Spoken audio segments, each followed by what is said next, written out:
If you haven't heard about Anchor, it is the easiest way to make a podcast. Let me explain. Lawful Stupid just jumped over. First of all, it's free, and we love that. Secondly, there's creation tools that allow you to record and edit your podcast right from your phone or computer, wherever you're at, on the go.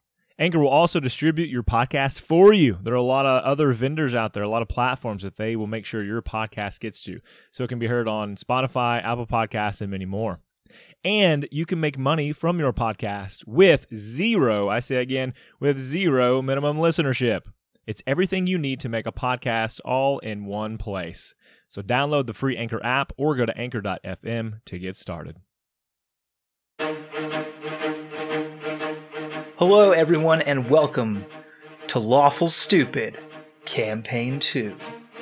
Joining me today is Savannah, or Rocking Your Star. Say hello, Savannah. Hello! And we're here to just do a real quick one-on-one shot just to introduce you to Savannah's new character. Oh, yay! Are you excited? I am so excited. I'm excited as well. So we're going to go ahead and get started. Our story begins, as all of our stories will, in the Sapphire Sea, but this story takes place on a very particular island. The island of Tangia, one of the big three belonging to the Scalenian Alliance. Where our character, if you'd like to introduce your character real quick. So my character is Ozlo. She is a kobold. She has dark, kind of a smoky gray colored scales that are paler on the underside of her throat and her stomach and everything. She wears a dark cloak, some studded leather armor, and a pair of goggles with orange lenses that, when she's out in the sunlight, she uses to cover up her large lavender-colored eyes. She is kind of petite for a kobold, and she has a tiny little horn on her nose and two tiny little horns on the top of her head. Adorable. I love it. I love kobolds. She's so cute. I don't see enough kobolds, and I wish that I did. Fucking love kobolds. So you find yourself in Tangia. You've kind of been moving around due to some stuff that's happened in your past. And you find yourself in Tangia doing what? Well, I'm doing what I do best. I'm going through and I'm scoping out my possible victims, possible pranks for later, and where I might get some grub, where I might get some good money as well. Okay, and I think that you're going to go ahead and settle upon the local tavern there. I think it's the Drowned Winch. And I think it's, because you are on the harbor. And I think that would be the first place you can see where you could really make yourself at home, ingratiate yourself, find some food, find something to eat, and maybe most importantly to you, plenty of marks. A lot of sailors coming in and out, a lot of people that aren't permanent residents that would know exactly the way that things are run. Real in and out flow of people. Lots of people who aren't on their guard because they're too deep in their cups. That too, because it is a tavern. So I think you probably arrived a couple weeks ago, and I've always had normal encounters there. You had a little bit of money with you when you came, so you've had no issue getting lodging or food. But your funds are starting to run a little dry. All right, I'm just gonna set up shop in one corner of the tavern. Maybe get herself a drink, and start fiddling around with a set of dice. Okay. Maybe seeing who she can pull into a game. Yeah, sure enough, I think that at first no one's paying much attention to the small kobold in the corner with their drink. And do you get a regular sized drink, or do you get like? I don't know. Maybe I'm sure you get. I think she's cocky enough that she's gonna get a regular sized drink. Yeah, I think so. I think you get like a regular. What are you drinking? Drinking ale or? Yeah, whatever's good that day. Yeah, so the special. The Drowned Winch, every single their big thing is they have this black as oil, good dark beer that they just it's got to be like a heavy ratio of salt water in this thing. It is very heavily salted, so it's this brined brew. The locals love it. I'm making a face because to me as a person that sounds disgusting. That's how I drink my Guinnesses, with a little a splash of salt, not like a bunch of fucking salt water. I don't go, let me get half Guinness and let me go ahead and get equal parts salt water in there. That would be a little strange. No, regardless of what it tastes like, Ozlo is sipping it down. Yeah. She does not make a face, as much as she may or may not want to. You're like small for a kobold, right? Or thin. Maybe not small necessarily. She's got like petite features. Yeah, like more salamander-like is kind of what. Yeah.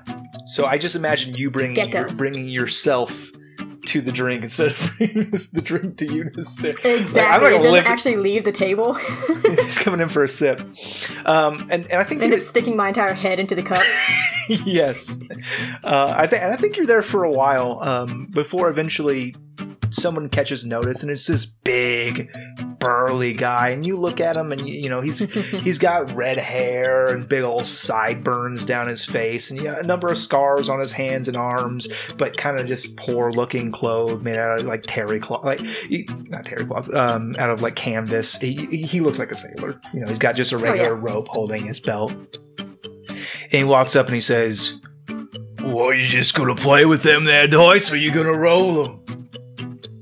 Where do you want to roll with me? Is there money on the line? Always, friend. What's the stake? We can start low. How about a gold? Oh, gold! And his eyes get kind of wide, and he thinks about it for a second. Well, I'm not scared or nothing. I guess I could be alright for a single gold piece.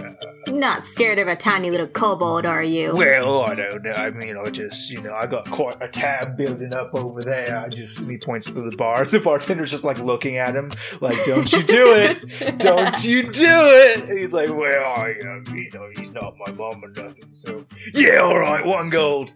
Yeah, come on, let's do it. What's the game then? I don't know what dice games are. D&D, I don't know. We're gonna play Serpent Stone, because that sounds like a fun D&D game, and you're a kobold, so we're gonna call it Serpent Stone. Yeah. And it's a very simple game. All you do is, it's kind of like, I'm not gonna play Star, we don't have enough time. But it's a very simple game. You can play it at home. All you have to do is roll 6d6, and then you wager kind of like bullshit, where you say, "I've got 3 ones," and you start with 1s, and you go to 2s, and you go to 3s, and you go to 4, and you go all the way up, and you can't do, so you can say 1-1, that's the lowest thing you can say that you have, and then the next lowest would be 1-2, and then it goes all the way up to say 1-6, and then 2 1s is the next, you get it, and when somebody has made a wager, so if somebody comes and says, "I've got 3 6s, like, if they really do have 3 6s, you're kind of fucked, but that's the game that you're playing. It is a game of lying, it is a game of dice, and are you playing straight up, or are you cheating? I think it's first she plays straight up. Okay. I said we weren't going to roll dice, but... Oh, well. I got my dice out. Well, I'm going to roll. Oh, fine. You can roll these ones. You roll me a percentage time. Oh, well, fuck. I had the D20 in my hand. A 2D10! Not a D20! 70. 70. You win the first hand. The first round of gambling, you come out, you win. He goes, "Oh, double or nothing. Double. You got lucky." All right. I'm up for it. I'm always up for it. Let's do this. Okay, and so you go again. Please. 83. Yeah, you win again, and so he slides 2 gold, and he goes, Smitty, get over here! Come on! And this kind of like lanky, kind of very dark circles under his eyes. It looks like he goes, "What do you want?" "Schmidt, I need you to spot me. I'm in a bit of a fix here. I just need 2 gold. I just need 2 gold from you. I'm good for it." And he kind of sighs and he goes, "This is the last time." And he hands him 2 gold. He goes, "All right, double or nothing." I think now I'm going to start cheating. Okay, so we're not going to roll. You are a cheat, and he is a drunk sailor. You are proficient. You successfully, you do it. You cheat. I think the way that you would cheat is just you bluff him, and he's just, he's sweating. And he's like, "Oh, there's no way she could pull bullshit." And then what you've done is you've got trick dice, so they do show what you said that you had. So it ends up being true, even though what are the odds? And then he loses, and he's just, oh, screw this! And he has always paid his gold, and he leaves, and he goes over to the bartender, who berates him endlessly. I'm just sitting there just giggling. The bigger they are, the more joy I get in tearing them down. Okay. You're sitting there laughing, enjoying your drink, counting your gold, and another gentleman walks up. He sees you laughing and counting your gold, and he's a taller guy, but he definitely does not look like a common sailor. He looks kind of well-to-do. He looks not a noble, because there really isn't nobility in this world, but just like a well-to-do merchant. Mm-hmm. And so he kind of sees this and goes, well, I'm in the middle of a gamble if you're still interested. Oh, I'm always interested. What's the stake? We can start at a gold. A gold, okay. Sure. And he lays down a gold piece. And you can go ahead and roll that percentage die.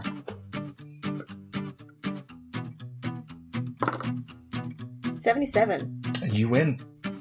Yeah. And he kind of goes, oh, you must be on a bit of a hot streak, but can't keep up forever. Double or nothing? Double or nothing. Okay. She hears him say, you can't keep up forever, and she just gets this gleam in her eye. Like, can't really? I? Yes, you will. Go ahead. 72. Yeah, that happens again. You win again, and he kind of sighs, and he doesn't look frustrated. He just kind of looks disappointed. And he goes, I really don't suppose the goddess of luck could be swayed by such small stakes. I think we could do 10 gold. So she takes a second. She counts what she has. Yeah, let's do it. He lays 10 gold pieces one by one on the table. Do you have 10 gold? I believe I do. Okay. Especially with what I just got from him and from the other guy. Perfect. Yeah. So you lay your 10 gold down. Please, roll. This is when it's going to fail me, isn't it? 33. Yeah, sure enough, you lose. Yeah. And he kind of takes the gold. He goes, there we go. Now she's interested. Again? She narrows her eyes to these, lavender-colored slits. Yeah, let's go again. Do you have 20 gold? She takes a second, and she digs through her pack. And she looks to one side, and she looks to the other side. She's like, yeah, but I can't let him win. So, against her better judgment, she pulls out her favorite weapon, a pistol. It's her kobold-sized pistol.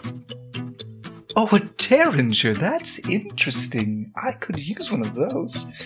I'd say that's worth 20 gold. Oh, it most definitely is. All right, well, shall we? Yes. I'm going to try to cheat. Yes, and you do cheat, and you know this cheat, and it always works. But he comes out and says, before he goes first, and before you can say anything, he goes, I've got 6 sixes. She just looks flabbergasted for a second, bullshit. And he reveals, there's cups that go along this game, just any bar cup. And he lifts the bar cup up, and sure enough, you see there 6 sixes. Her jaw drops.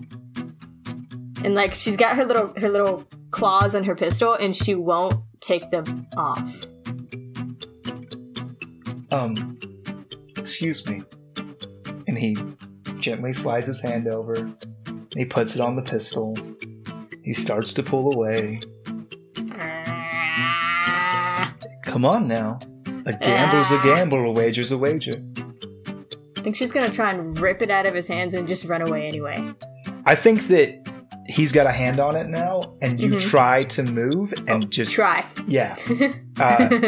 He's a much larger force. You're just unable to. And he goes, now listen, there are Alliance guards all throughout this area.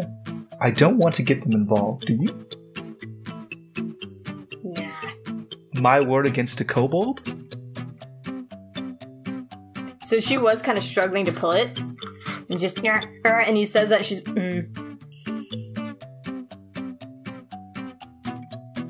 Okay, fine. And she lets it go. And she settles down and just stares at him. As well, I don't think you have anything left to gamble with, but I think you have your time. And he slides up his coins and he puts your pistol, your beloved kobold-sized pistol, into his boot where it fits snugly as a smaller pistol for him. And he gets up, nods at you courteously, and leaves the establishment. She watches him leave, doesn't nod back, just narrows her eyes. And as soon as he's out that door, she's going to follow him. As he walks about 30 feet away, you hear a rattle from his cup. Like from the cup that he had? Yeah. Oh yeah, I'm gonna check that first. Yeah, you look over and sure enough, it appears that the dice were fixed to the top of the cup. And he had used some sort of illusion. That bitch! I'm gonna take the whole, all the dice that are there and stuff them in my bag and still run after him. Yeah, you do, and you're kind of you're small, so you're kind of clip-clapping on the cobbles. Clip-clapping, that's what that's the noise that kobold feet make on cobblestone.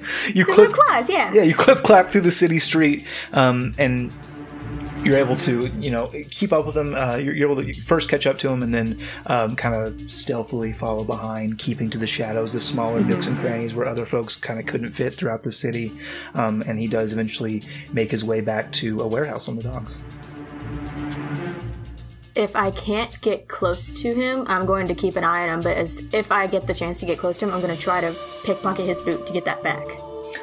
The way that he's walking, you're kind of sticking to the shadows, he's definitely not. Oh, shit. So you know that to go for the move would be very bold. Very kobold. It would be very kobold. Just because he's lit by the street lamps. There's other people walking around, there's guards. Even as he's walking onto the dock now, he's on kind of a more narrow wooden walkway. To do so would be ill-advised. Right. And she's not dumb. Right. She's not as smart as she thinks she is, but she's not dumb. Right. Well, aren't we all? So she's gonna follow for as long as she can. So you could even follow him up to the warehouse. You could almost wait for him to become a body at rest and then do what you have to do. But I think probably the easiest way to do that, once he walks into these doors of the warehouse, you could very easily, with your size and kind of build and your claws and all, but you could clamber up and go up through the roof, where you can see there's kind of windows. There's obviously a second level to this where you could kind of sneak in. Oh yeah, definitely. That's exactly what she's gonna do. Yeah, so you do that. I mean, it rained kind of earlier in the evening, but is not actively raining now. So things are kind of slick, but you're able to make your way up this slick warehouse and kind of slide in through this window and come onto this top floor where there's a catwalk and a railing around, and you see a conversation that's already kind of been happening for a short while you were making your climb, and it's just. And it's you see this dandy fellow talking to another kind of large, portly, also dressed in fine merchant's clothes gentleman. We're talking lots of chins. We're talking bald head. We're talking audacious jewelry. He looks like that guy. You know that guy? He looks like that guy. I'm so good at describing. Welcome to Chainsaw D&D. This is how I DM. You know that guy? He looks like that guy. You know the one. So he looks like that guy. The fat priest from Radiata Stories. And you see them sitting there chatting, and you hear basically what's already part of this conversation in motion, which is the dandy fellow speaking up. It would be very easy for those crates in your shipments to become very visible to the gods who are inspecting it. And he kind of speaks back, and you hear his voice, and it kind of sends a chill in you. From tail to snout, because it's a voice that you remember. This isn't the dandy guy, this is the larger gentleman. The big guy. This is the big guy, the one that looks like that guy. And he says, yes, and it would be very easy for you to wind up dead tomorrow, so let's not play games. You will continue to work as desired for the rate that we've agreed upon. And this voice, more so than the gentleman, he looks very different now because the years have changed him. He's gained a lot of weight, and he looks better off than when he was a hungry young man serving as a quartermaster on an Imperial ship those years ago when they came to the island. He's one of them. He's one of the very crew that came to your island those years ago.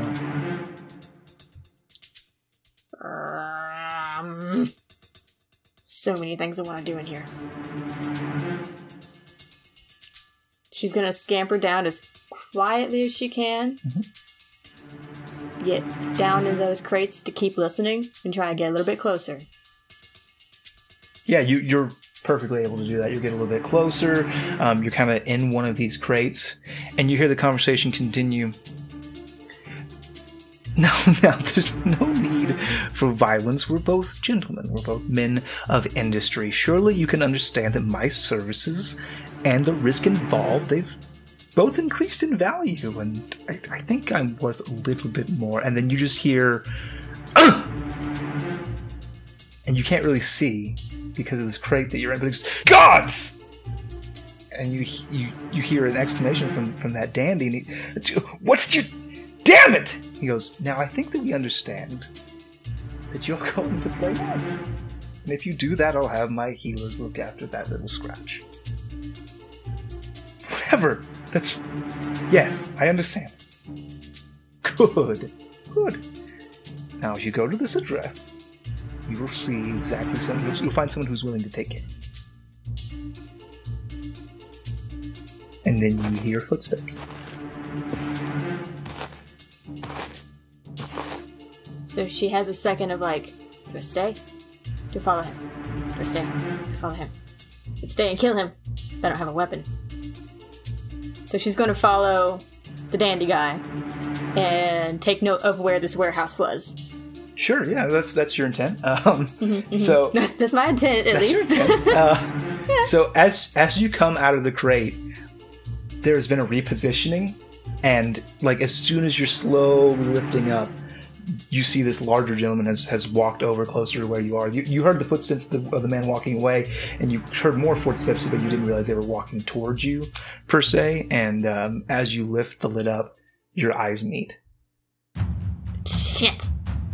And as soon as you say that, he moves startlingly quick, and he moves over to the crate, and he slams the lid down. Shit.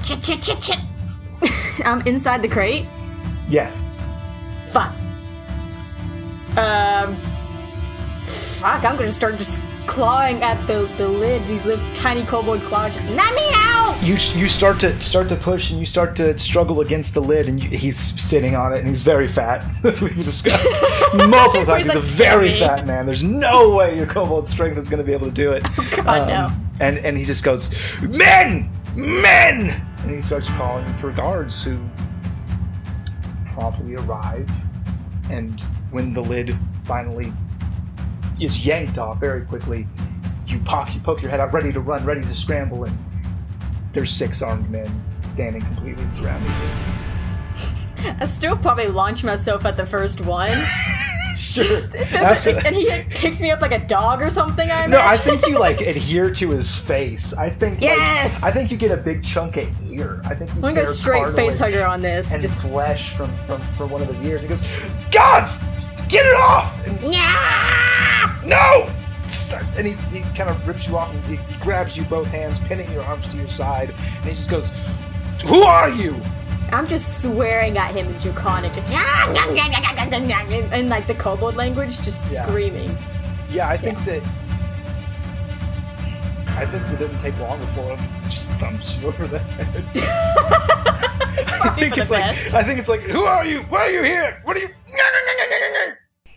Dunk.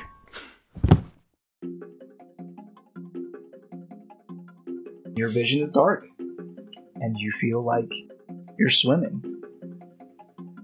And you hear words echo in your head, familiar words from Mama Bear. And it says, "One with a mouth so small should not bite off more than she can chew." And this memory kind of warms you, a word memory, a good memory. And then you awake to some less pleasant things. and you are on a raft, poorly constructed. It's mostly like a plank of wood. It doesn't take much. Yeah, you're very small. Maybe it's 2 planks of wood cobbled together, and your hands are bound with leather, and your legs are bound, and you can feel the waves rocking you up and down, and you open your mouth to cuss profusely, curse and swear, and your snout is also bound by a single band of leather, and you're floating. And you're floating. You're in the open sea. It's dark and it's cold. At least it's dark. At least it's dark.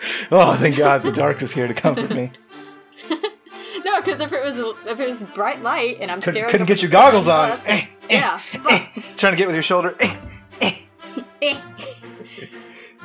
So first things first, try and like take my little claws and like pull the leather off of my mouth at least. Yeah, it doesn't take long. You're able to pretty much. I mean, well, it doesn't take long in the scope of things. You've got nothing but time. Right. So I think maybe it takes most of an evening. By the time you get it off, you see that the sun is coming up in the distance. And start like chewing the leather and looking around and then chewing the leather again, and eventually she just gets bored. It doesn't take long. No. You know, with the use of your sharp kobold fangs for you to chew through your restraints. By this point, you look around and you are just in the open ocean.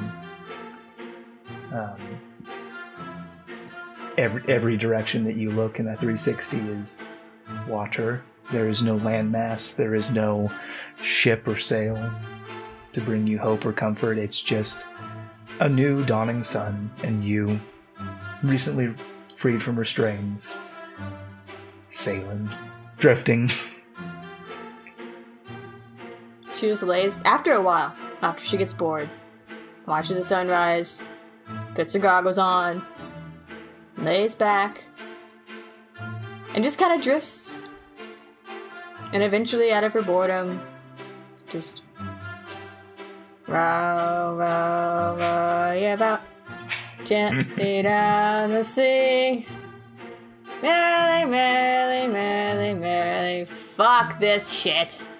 Yeah, and I think that in the days that follow, that becomes kind of a routine, like to kind of keep your mind off of the incredible thirst and gnawing hunger. Honestly, this is a game of descriptions, but yeah, words aren't going to really do it justice. It's bad. The hunger and the thirst. So it's none of us who haven't been through that can really relate, but it's terrible. It's agonizing, and you're singing along, and it sounds like. Gently down the sea, merrily, merrily, merrily, merrily. Can't believe this shit. I like your version better. You hear a voice call out, and you haven't even bothered in your. I just start row. And she sits up. you look up for the first time in a long time, and you see this huge floating structure not far from you that is just a mess. It's wooden boats and ships and sails and structures and platforms, and it doesn't even really look like it should be able to stay on the sea. But it's there, this giant wooden city cobbled together in front of you, and there's a young man sitting in one of several crow's nests that are adoring it, and you can hear him. He's the one who shouted to you. He goes, "I like your version better. Why'd you stop? Are you a mirage?" I don't think so. My mom said I was a mistake. Yeah, that's too truthful to be a mirage.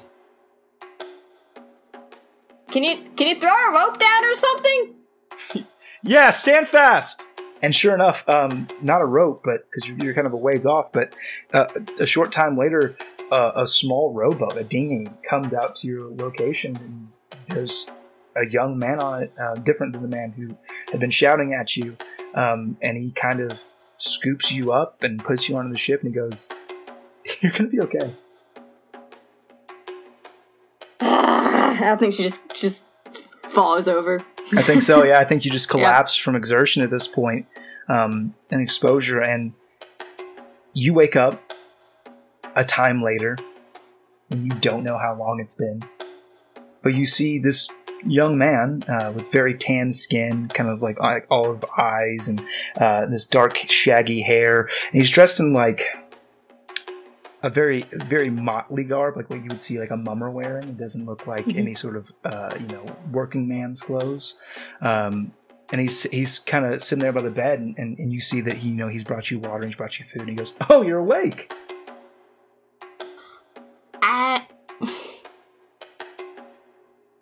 You saved me? Yeah, of course. Why did you save me? You were in trouble. She like looks him up and down. This is a human, right? Yeah, young human man. Yeah, she looks him up and down. He looks like he's maybe 17 years old. You realize I'm not going to be like your pet lizard now, right? I kind of figured as much, but if you were looking to volunteer, I mean... No, you know what? I'm more of a dog person. It would never work out. I'm not a dog. I know. I'm saying more of a dog would work out. No. How are you feeling? Like shit. That adds up. And she eyes the food and the water and just reaches. Oh, please. And he offers it to you. He goes, I've been giving you things while you're asleep, some water and some milk for some energy. I don't know what kobolds... She only halfway hears this because as soon as he says, "Oh yeah, sure," she just falls on it just ravenously. Yeah. It's like not like scraps, like trash, but like it is a partially eaten small bird that you're not able to exactly determine the origins of. Maybe it's a chicken. Does not give a shit. Small chicken or a large finch. I don't know. And there's plenty of water, and there's even some wine there that's heavily watered to a rose color. He says, "Well, you're in luck." Why's that? Well, it's kind of a great day to be here. Well, I mean, why? What makes you say that? And then in the distance, with almost serendipitously, you hear a shout, a chorus of shouts, a lot of people speaking at one time. They're saying, everybody, clap your hands!" And that's where we're going to end this episode. What the fuck did I just walk into? I don't know, son. You gotta tune in to Lawful Stupid Campaign 2, Season 1, Episode 1, the premiere, to find out. Woohoo! And I hope that you tune in, because you're in it. Oh, the iTunes in? I mean, I would hope so as well, I hope that you iTunes in. Speaking of iTunes, please leave no, that's not what we're here for. We're here to say that we're really excited for Campaign 2, that we'd like to thank you all for either joining us for the first time or joining us again after Campaign 1. Boy, bad taste. Ouch. Well, but thank you so much for listening. We're going to hear more about Star, and we're going to hear more about Ozlo in Lawful Stupid Campaign 2. Dramatic music Campaign 2. Join us. Done. And that's it. Yeah. Anything you want to say, Star, before we go? Can we give shout-outs? You can give 3 shout-outs at a maximum. I want to give one shout-out to Cas Pollux, our good friends, because they gave me the dice that were rolling the 70s and 80s and 70s the rolls that I was getting earlier. Cas Pollux, merchants of cheater dice for cheaters. No, they're not. They're really beautiful. I love them. Both the dice and the people. Yeah, that's true. They're wonderful people. We love them very much. Thank you. Cas and Pollux. Of course. Okay, well, thanks everybody, and join us next time for the dramatic conclusion. Campaign 2 is 1 minisode and an actual episode long. Bye! It's just me. Star. That's it. Everyone else quit. We're just trying to hold it together. Yay! Say bye. Bye. Bye.